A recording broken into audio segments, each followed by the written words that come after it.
Assalamualaikum warahmatullahi wabarakatuh. Waalaikumsalam warahmatullahi wabarakatuh. Kami di sini akan mempresentasikan materi mengenai peranan larutan penyangga.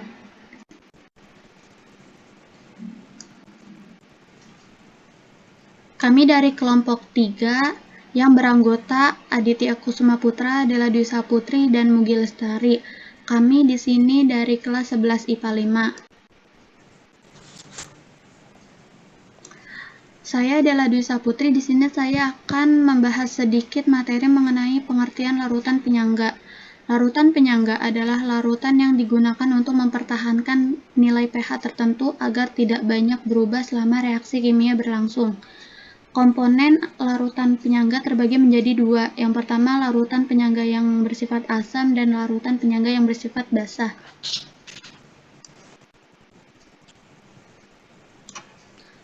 Peranan larutan penyangga. Larutan penyangga banyak digunakan dalam reaksi-reaksi kimia, terutama dalam bidang kimia analitis, biokimia, bakteriologi, dan bidang kesehatan.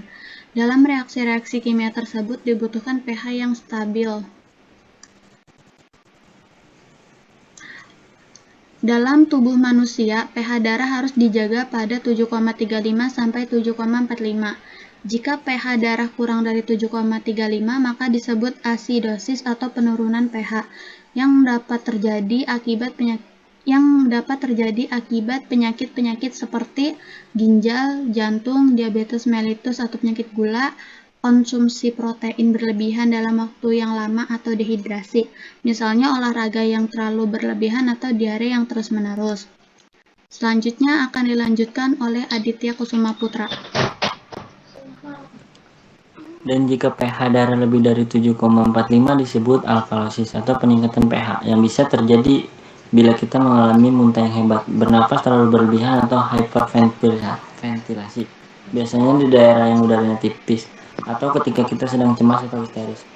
Kematian dapat terjadi jika pH darah kurang dari 7,0 atau 132 lebih besar dari 7,8. pH di dalam darah dijaga oleh beberapa sistem keseimbangan larutan penyangga.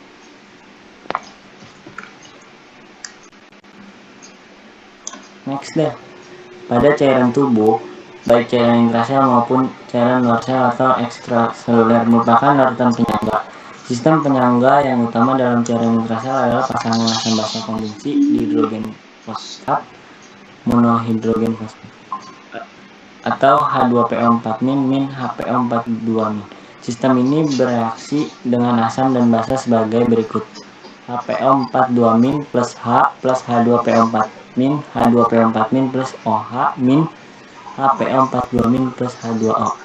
Selanjutnya akan dibacakan oleh Mugi.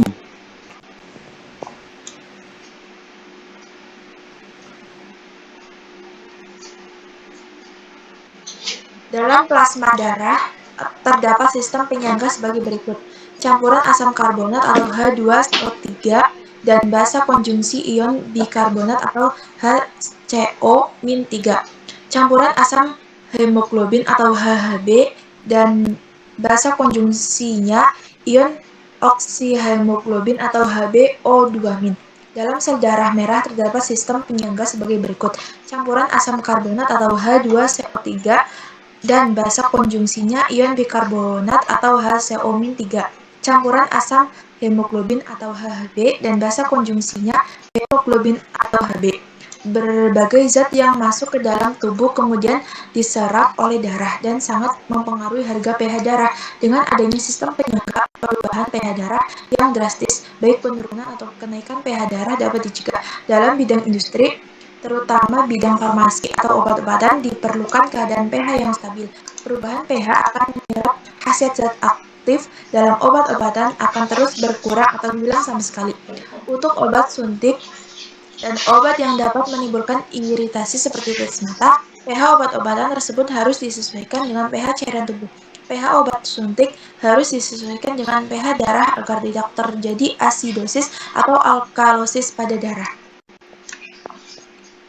Terima kasih, sekian dari kami. Apabila ada kesalahan mohon dimaafkan. Mohon dimaafkan. Wabillahi taufiq wal hidayah. Wassalamualaikum warahmatullahi wabarakatuh.